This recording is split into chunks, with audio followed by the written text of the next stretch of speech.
Hello everyone, मैं हूं Masroor Akhtar and welcome to the UGC NET Adda 24/7। जब से एनईपी 2020 आया है तब से इस बात को कहने में कोई गुरेज नहीं होना चाहिए कि भारतीय शिक्षा व्यवस्था में बहुत बड़े बड़े बदलाव हुए हैं, जिनको हम यूं कह सकते हैं काफ़ी क्रांतिकारी बदलाव हुए हैं। और ये सब इसलिए हुआ है क्योंकि हमें भारत को शिक्षा के क्षेत्र में नॉलेज सुपर पावर बनाना है। आपको याद होगा, कई बार हमने ये डिस्कशन में भी किया है कि जब एनईपी का ड्राफ्ट बनाया गया, चूंकि भारत की जो संस्कृति है वो बहुत इनरिच्ड है और शिक्षा व्यवस्था यहीं से शुरू होती है। अगर हम प्राचीन काल में देखते हैं, जब नालंदा, तक्षशिला, विक्रमशिला, वल्लभी और उदंतपुरी, ये सारे जो शैक्षिक संस्थान थे जो कि भारत की व्यवस्था को मजबूत करते थे और शिक्षा की जड़ों को बहुत दूर दूर तक फैलाते थे। और यही वजह है कि तिब्बत, चाइना और कहां से बहुत दूर दूर से लोग आके भारत में रहते थे और अपनी शिक्षा को पूरा करते थे, शिक्षा प्राप्त करते थे। यही कारण है कि एनईपी ने नालंदा, तक्षशिला, विक्रमशिला और वल्लभी, इन चारों यूनिवर्सिटीज का नाम, जो कि एंशिएंट यूनिवर्सिटीज हैं, एनईपी की ड्राफ्ट में रखा था। क्यों रखा था? क्योंकि हमारी जो संस्कृति है उसको हम प्रिजर्व कर पाएं और जो अर्थशास्त्र कौटिल्य से चला आ रहा है, जो आयुर्वेद सुश्रुत से चला आ रहा है, इन सब को हम अपनी संस्कृति में समाहित कर लें। इसी को अपलिफ्ट करने के लिए भारत सरकार मिनिस्ट्री ऑफ एजुकेशन के थ्रू एक व्यवस्था लेके आती है जिसको हम कहते हैं द इंडियन नॉलेज सिस्टम। ठीक है, ये इंडियन नॉलेज सिस्टम आता है और ये भारतीय नॉलेज, भारतीय ज्ञान को बढ़ावा देने के लिए रखा गया है। अगर आप इसके ऑब्जेक्टिव्स को देखते हैं तो ये अक्टूबर 2020 में, यानी एनईपी 2020 आने के बाद ये आया मिनिस्ट्री ऑफ एजुकेशन के द्वारा।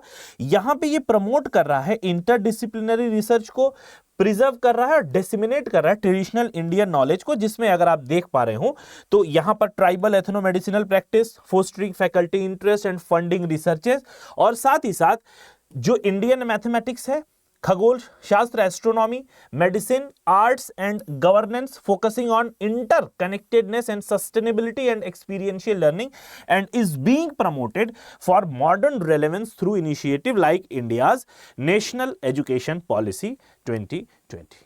ठीक है, ये बात आपको समझ में आ गई। अब यहां पर इंडियन नॉलेज सिस्टम, जो कि मिनिस्ट्री ऑफ एजुकेशन के अधीन आता है, ये एक कॉम्पिटिटिव रिसर्च प्रपोजल प्रोग्राम इसने लॉन्च किया है 2026-27 का। राइट, बहुत बड़ी रकम ये देता है। और ये क्यों कर रहा है? क्योंकि हम इन्वॉल्व हो पाए अपनी संस्कृति में, अपने कल्चर में, हमारा जो एक रिचुअल्स रहे हैं उनमें हम इन्वॉल्व हो पाए। ठीक है, और अपनी जड़ों को हम ढूंढें, यानी हमारा जो एक पास्ट रहा है, किस तरीके से हम इस एनरिच्ड कंट्री में रह रहे हैं उसको भी जाने, और हमारे क्या प्रैक्टिसेस रहे हैं पास्ट में उसको भी जाने। इसके लिए ये एक कॉम्पिटिटिव रिसर्च प्रपोजल प्रोग्राम लेके आता है, जो कि तकरीबन 1.5 से 2 साल की अवधि इसकी होती है। इस बार इसने फिर ये किया है, ये प्रपोजल मंगाते हैं। ठीक है, ये कुछ विद्वानों से प्रपोजल मंगाते हैं, इनका अपना एक क्राइटेरिया होता है, इनकी एक अपनी एलिजिबिलिटी होती है, एक प्रोफार्मा होता है जिसके थ्रू आपको, या फिर यूं कहें कि जिसको फॉलो करके आपको इनके प्रपोजल को भेजना होता है। इन सारी बातों पे आज हम चर्चा करने वाले हैं बहुत विस्तार से। मेरे साथ जुड़े रहिए, सब्सक्राइब कर लीजिएगा हमारे चैनल यूजीसी नेट अड्डा 24/7 को। इस तरीके की इंटरेस्टिंग न्यूज हम यहां पे आपको प्रोवाइड करते हैं। तो इसका जो प्रपोजल अगर हम देखते हैं, तो जो proposal due by 30 Jan 2026, award का जो अनाउंसमेंट होगा, यानी जिसका प्रपोजल पसंद किया जाएगा, सेलेक्ट किया जाएगा, वो होगा 27 फरवरी को उसका अनाउंसमेंट। फंडिंग अवेलेबल हो पाएगी 15 अप्रैल को, क्योंकि इनके बीच में प्रोसीजर चलता है। प्रोग्रेस रिपोर्ट का जो ड्यू होगा, आपको प्रोग्रेस रिपोर्ट दी जाएगी, वो 1 जुलाई 2026। मिड टर्म रिव्यू किया जाएगा। तो एक तरीके से ये प्रोजेक्ट होता है।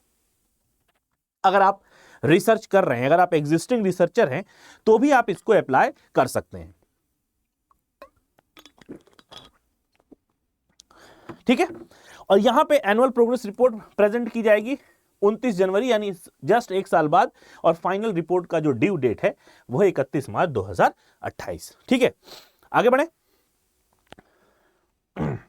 तो इसके लिए और एक बात और है, इसका जो सबमिशन लिंक है वो आपको मिलेगा www.iksindia.org, और ये जो फॉर्म मैं पढ़ रहा हूं इसको हम इस वीडियो के नीचे लिंक भी कर देंगे, सो दैट आपको बहुत ज्यादा इधर उधर ढूंढना ना पड़े।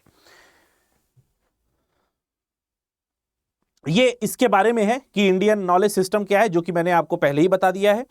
ठीक है, इसका विजन है, ये क्लियर आपको रखना है कि इसका विजन क्या है, to promote interdisciplinary and transdisciplinary research on all aspects of Indian knowledge systems. ठीक है, update and disseminate Indian knowledge for further innovation and societal application, कि हम और क्या इनोवेशन ला सकते हैं, क्या इनोवेटिव कर सकते हैं जो हमारे पास एग्जिस्टिंग नॉलेज सिस्टम है, और साथ ही साथ किस तरीके से हम इस सोसाइटी में जो नॉलेज हमने, जो रिसर्च हमने किया है, उसको हम किस तरीके से सोसाइटी में अप्लाई कर पाते हैं, और किस तरीके से हमारी जो रिसर्च है वो सोसाइटी के लिए फ्रूटफुल होगी। ठीक है, इसमें इन्होंने ये बताया भी है कि किस ज्ञान की ये बात कर रहे हैं।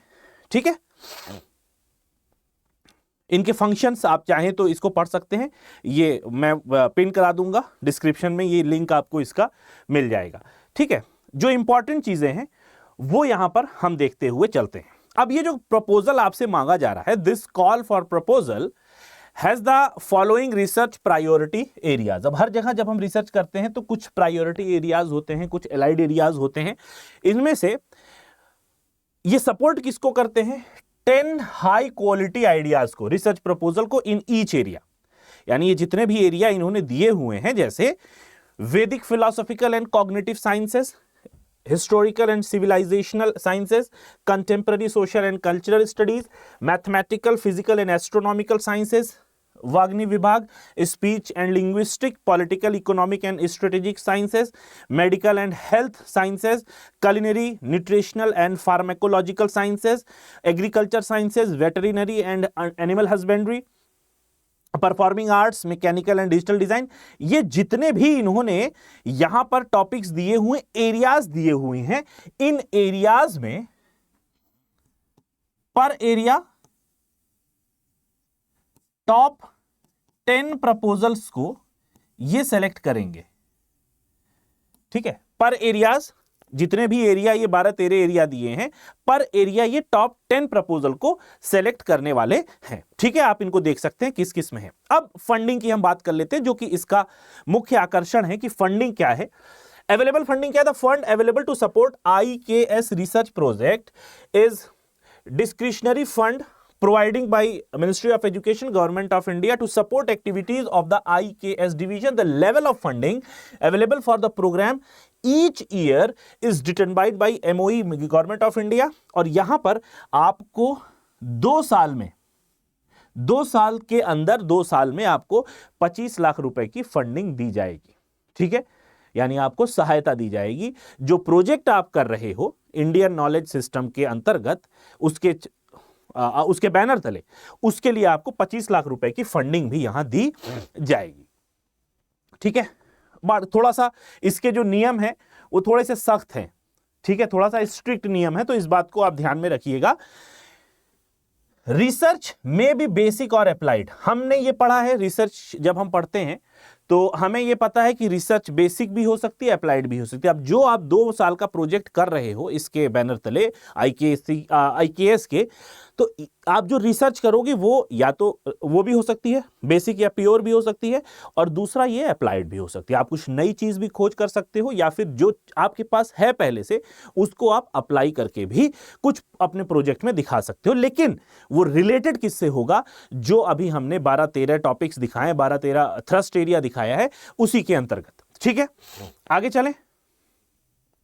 अब यहां पर यह इंपॉर्टेंट है एलिजिबिलिटी, कि भाई कौन कौन इस रिसर्च में पार्टिसिपेट कर सकता है। तो पहली चीज, फैकल्टी मेंबर्स कर सकते हैं।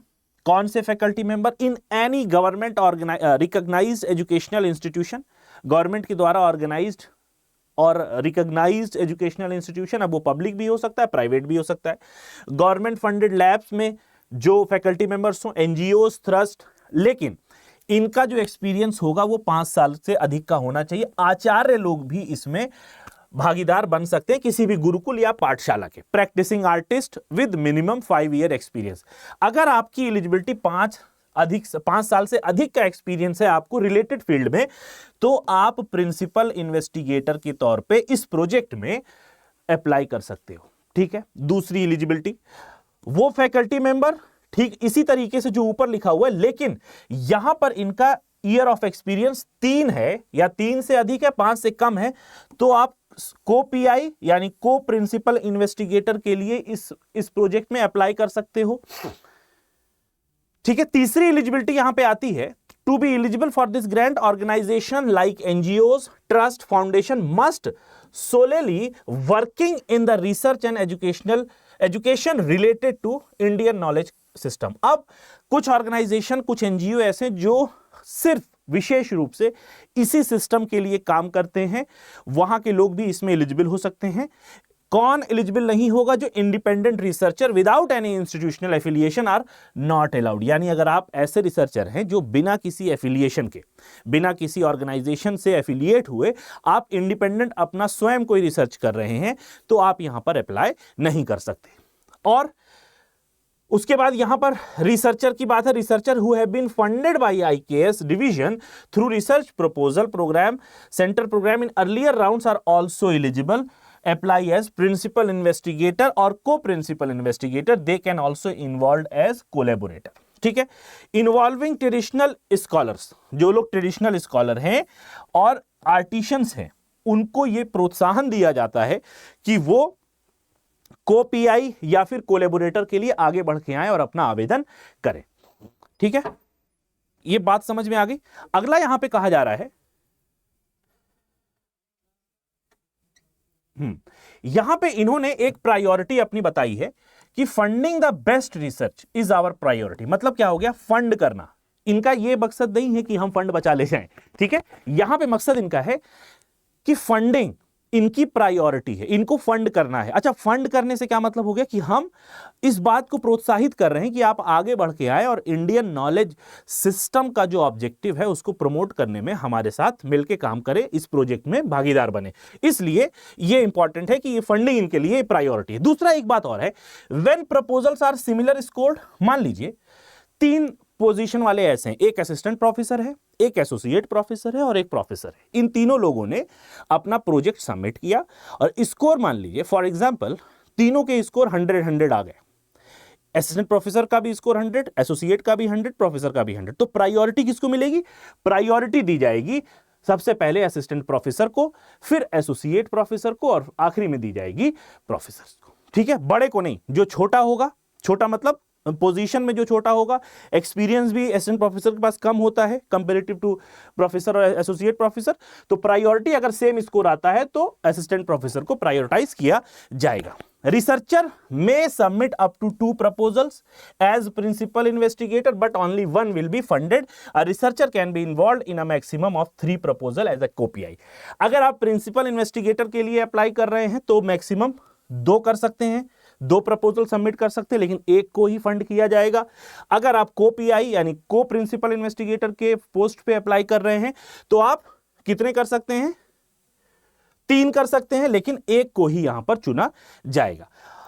अच्छा, प्रपोजल की जो भाषा है, कोई भी भाषा हो सकती है, कोई भी इंडियन लैंग्वेज हो सकती है जो कि भारतीय संविधान की 8वीं अनुसूची में है। उनमें से कोई भी भाषा ले लीजिए, हिंदी ले लीजिए, उड़िया ले लीजिए, बंगाली ले लीजिए, उर्दू ले लीजिए, कश्मीरी ले लीजिए, किसी भी भाषा में कर सकते हैं, या फिर और आप इंग्लिश में भी इसको सबमिट कर सकते हैं। ठीक है जी, आगे बढ़ते हैं। प्रेफरेंस किसको दिया जाएगा?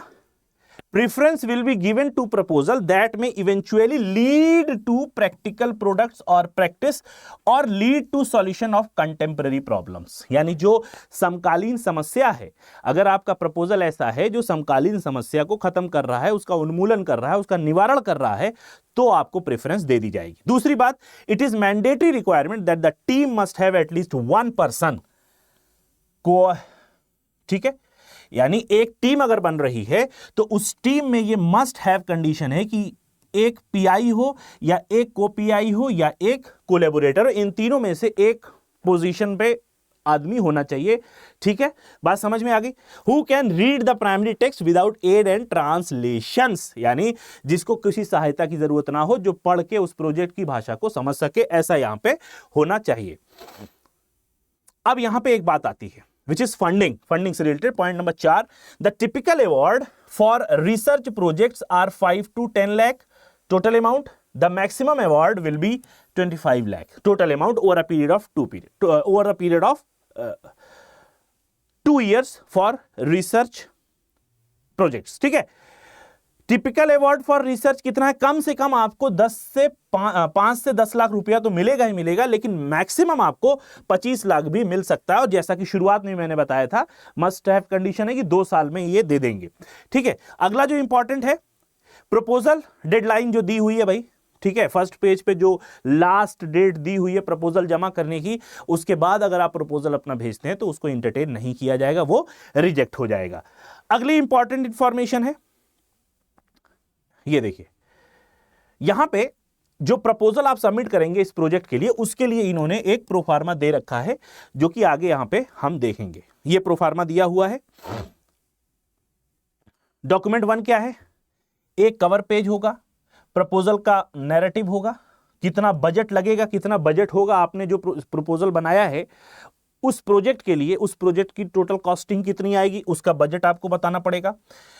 जो आपका प्रिंसिपल इन्वेस्टिगेटर है और को प्रिंसिपल इन्वेस्टिगेटर है, उनका रिज्यूमे लगेगा।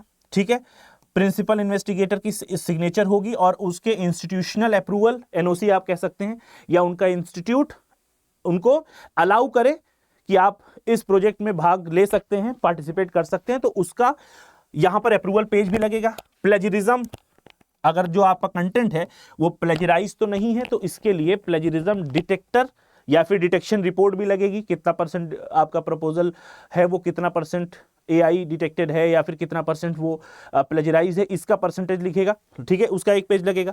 और ऑर्गेनाइजेशन दर्पण सर्टिफिकेट लगेगा, वो एनजीओ, ट्रस्ट या फाउंडेशन के लिए है। जो पूरा डॉक्यूमेंट आप लगाएंगे ना, वो 20 MB से कम होना चाहिए, 20 MB से ज्यादा नहीं होना चाहिए। Once your proposal is finalised, save as a PDF file using the naming format. जब आपका ये फाइनलाइज हो जाए तो आप अपने प्रपोजल को इस नाम से सेव करेंगे। ये बहुत ही इंपॉर्टेंट चीजें हैं। ये जो डॉक्यूमेंट है, ये बहुत ध्यान से आप इनको एक बार देख लीजिएगा अगर आप इसके लिए अप्लाई कर रहे हैं। ठीक है, सबमिशन कहां करना है आपको? यहां पे आपको जाके सबमिशन करना है, IKS की डिवीजन वेबसाइट पे जाके करना है। और करेंगे क्या, अपनी डिटेल आपको इस वेबसाइट पे खोलेंगे तो ये भर जाएगा। ठीक है, आगे चलते हैं जी। सैलरी मिलेगी, क्या सैलरी दी जाएगी? Salary for project personal, project associate, research fellowship, internship is supported, PI और को PI salary honorarium are not supported. ठीक है, सप्लाई इनको ये भी मिलेगी, इक्विपमेंट भी दिए जाएंगे। ट्रेवल, आप डोमेस्टिकली जो ट्रेवल कर रहे हैं उसके लिए आपको खर्चा पानी दे दिया जाएगा, लेकिन इंटरनेशनल ट्रेवल यहां पर अलाउड नहीं है, आप बाहर नहीं जा सकते, यहां अलाउड ही नहीं है। ऐसा नहीं है कि आप अपने खर्चे पे जाइए, यहां अलाउड ही नहीं करेगा। ठीक है, अगला है कंटिजेंसी आपको दी जाएगी। जितना आपका सैंक्शनड अमाउंट है ना, जो अमाउंट आपके प्रपोजल पे सैंक्शन किया जा रहा है, उसका 5% आपको दिया जाएगा। और ये 5% दिया जाए या फिर ये 1 लाख से अधिक नहीं होना चाहिए। 5% अगर 1 लाख से अधिक है तो 1 लाख नहीं मिलेगा, उससे कम ही आपको दिया जाएगा एज ए कंटिजेंसी, जो कि एक बार ओवरहेड आपको यहां पे कोई अमाउंट अलाउड नहीं है। ठीक है, आगे चलें जी।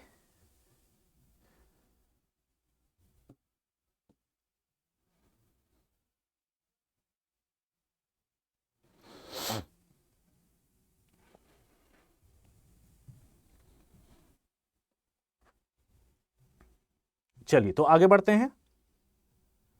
एक सेकेंड, इसको मैं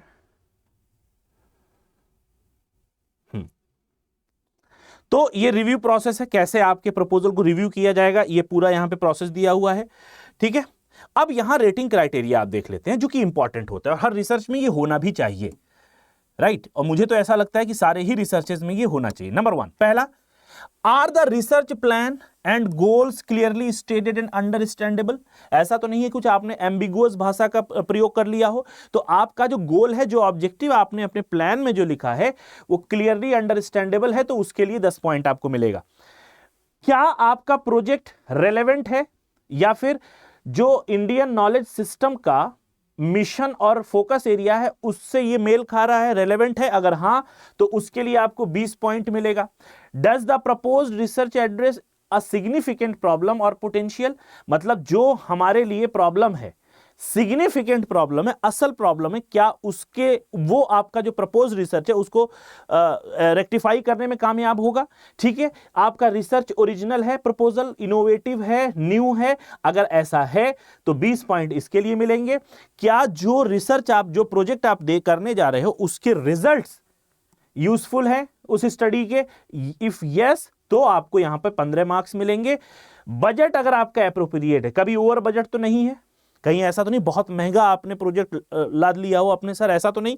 अगर इकोनॉमिकली आप कर रहे हो इस रिसर्च को और ऐसा आप उसमें दिखा रहे हो अपने प्रपोजल में, तो उसके लिए आपको 10 पॉइंट मिलेगा और कुछ नेसेसरी कॉम्पिटेंस है, प्रायर एक्सपीरियंस, एक्सपर्टीज के आधार पे आपको 25 पॉइंट मिलेगा। अगली बात जो यहां पे इंपॉर्टेंट है और ध्यान देने वाली है वो ये है कि आपका जो स्ट्रेंथ है ना प्रपोजल की, आपकी जो प्रपोजल की स्ट्रेंथ है उसको 100 वर्ड में आपको लिखना है, और जो प्रपोजल में वीकनेस है, कमी है, शॉर्ट कमिंग्स है, वो आपको 100 वर्ड में लिखना है। अगर है, इफ एनी, ऐसा नहीं है कि होगा ही होगा, अगर है तो आपको ये मेंशन करना पड़ेगा। ठीक है, काफी सावधानी से आपको इस प्रोजेक्ट में अपना कंट्रीब्यूशन देना है। और ये डिफरेंट इंफॉर्मेशंस दी हुई है, जैसा कि मैंने कहा है कि ये जनरल इंफॉर्मेशन है, जनरल टर्म्स एंड कंडीशन है, इसको आप जाके पढ़ सकते हैं।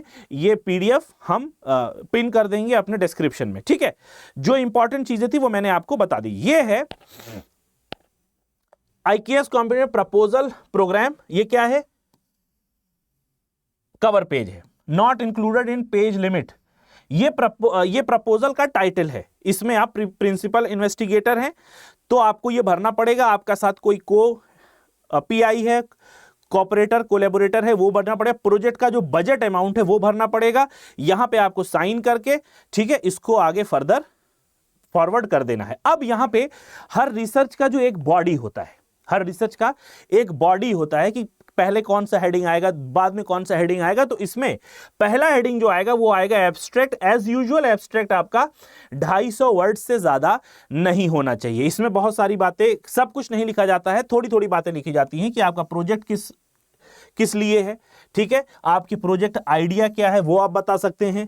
ठीक है, अब आता है ओवरव्यू ऑफ द प्रोजेक्ट। ये भी 250 वर्ड से ज्यादा नहीं होना चाहिए। इसमें भी आपको वही बताना है, अपना फोकस या फिर थीमेटिक एरिया बताना है जो प्रोजेक्ट में आप कैरी कर रहे हो, और यहां पे अपने आइडिया को डिस्कस करना है। कंट्रीब्यूशन, आपका जो रिसर्च है, ठीक है, आपका जो रिसर्च है वो किस तरीके से इंडियन नॉलेज सिस्टम के मिशन को फुलफिल कर रहा है, या इसके साथ पैरेलल चल रहा है, या फिर इसको कंट्रीब्यूट कर रहा है। ठीक है, कैसे इनके मिशन में आप भागीदार बन रहे हो। जस्टिफिकेशन आपको 500 वर्ड में लिखना है। ऑब्जेक्टिव्स, टाइमलाइन, ये भी 250 वर्ड में लिखना है। Published work in last 100 year related to proposed work, ये भी 500। मतलब क्या है कि जो पब्लिश्ड वर्क है आपके प्रोजेक्ट से रिलेटेड, पिछला जो वर्क हो चुका है उसके बारे में, पिछले 100 साल में जो काम हो चुका है उसको आपको लिखना है 500 वर्ड में, और उसको आप लिस्ट भी लिख सकते हो, एक लिस्ट के तौर पे भी बना सकते हो। प्रोजेक्ट इंटेलेक्चुअल मेरिट क्या है, 500 वर्ड में इसको लिखना है। क्या एपिस्टेमोलॉजी है आपके प्रोजेक्ट की, क्या ऑन्टोलॉजी, क्या फिर एस्थेटिक्स या फिर मेथोडोलॉजी आप यहां पर यूज कर रहे हैं वो लिखना है। प्रोजेक्ट का इंपैक्ट, ब्रॉडर इंपैक्ट क्या पड़ने वाला है हमारे समाज में, हमारी सोसाइटी में, हमारे पर्यावरण में, और इकोनॉमिकली कैसे आपका जो प्रोजेक्ट है, जो जिसका प्रपोजल आप प्रेजेंट कर रहे हो, वो हमारी सोसाइटी को इकोनॉमिकली कैसे स्ट्रेंथन करेगा, वो भी आपको यहां पर बताना है। उसके बाद आउटपुट है, ये सब आप जानते ही हैं। वर्ड्स का ध्यान रखिएगा, वर्ड लिमिट से ज्यादा मत जाइएगा। टाइमलाइन क्या है, समरी टेबल क्या है, ये आपको समरी बाद में भरनी पड़ेगी। आपके प्रोजेक्ट का टाइटल, थीमेटिक एरिया, ऑब्जेक्टिव क्या है, PI का नाम, कोलैबोरेटर का नाम, आउटपुट का नाम। ठीक है, तो ये सारी बातें हैं, ये इसके बाद आप इसको स्टडी भी कर सकते हैं, और करना भी पड़ेगा आपको, क्योंकि बहुत समझ बूझ के इसके फॉर्म को आपको भरना है। ये रिज्यूमे फॉर्मेट है इन्वेस्टिगेटर के लिए। अभी जो हमने रिज्यूमे की बात वहां की है ऊपर, वो ही फॉर्मेट यहां लगा हुआ, बाकी ये सारे ही फॉर्मेट्स लगे हुए हैं। यू कैन ये एनेक्जर है। अभी जो 16 हमने थीमेटिक एरियाज की बात की थी वो यहां पर एनेक्जर के फॉर्म में दे दिया। अब जैसे एक एग्जांपल के तौर पे हम लिखते हैं, एग्जांपल ऑफ व्हाट क्वालिफाई और डू नॉट क्वालिफाई। देखिए, अब जैसे मान लीजिए आप इतिहास की बात उठाइए, इतिहास और सिविलाइजेशनल साइंस में एग्जाम्पल है, अगर आप प्रोजेक्ट कर रहे हो तो IKS के साथ या आईकेएस के मिशन के साथ कैसे आपका टॉपिक अलाइंड होगा। टॉपिक क्या होना चाहिए, study and document of history of the Bharatiya dynasties and their paramparas oral traditional like a home dynasty. क्या नहीं होना चाहिए, chronologically listing of historical sites, ऐसा नहीं होना चाहिए। अगर इस तरीके का टॉपिक आपका है तो इसका मतलब ये नॉन आईकेएस है, मतलब ये आईकेएस के प्रोजेक्ट के साथ मैच नहीं कर रहा है। अब उसी तरीके से अगर आप कंटेम्प्रेरी सोशल और कल्चरल साइंस देखते हैं तो आपका टॉपिक ऐसा होना चाहिए, ऐसा नहीं होना चाहिए। Is that clear? जो हम लिख देते हैं लिस्टिंग हो गया, जैसे सर्वे वर्ड यूज के, यहां पर नहीं हो गया। स्टडी आप करेंगे ट्रेडिशनल कम्युनिटीज को, तो आप एक बार इससे भी गो थ्रू हो लीजिएगा सो दैट आपको अंदाजा मिल जाए कि कैसे और किस तरीके से हमें अपने टॉपिक की फ्रेमिंग करनी है। Is that clear? तो आई गेस कि आपको ये समझ में आ गया होगा। थोड़ा सा आप जब खुद पढ़ेंगे तो और ज्यादा आपकी इनसाइट क्लियर होगी, और ये आपको हम मेंशन कर देंगे डिस्क्रिप्शन में, नीचे इसको हम पिन भी कर देंगे। ये इंपॉर्टेंट डेट्स हैं टू रिमेंबर, इसको आप देख लीजिए। आप अगर एलिजिबल हो रहे हैं तो आप जरूर इसको अप्लाई करिएगा। बहुत अच्छी स्कीम है। आपकी जो नॉलेज है उस पर कितनी पकड़ है, भारतीय नॉलेज पर, यहां पे उस चीज को आप यूज कर सकते हैं। फिलहाल इस वीडियो में इतना ही, मिलेंगे नेक्स्ट वीडियो में। Till then have a nice day, take care of yourself, bye bye. और जाते जाते हमें अपने फीडबैक कमेंट्स में जरूर छोड़ दीजिएगा।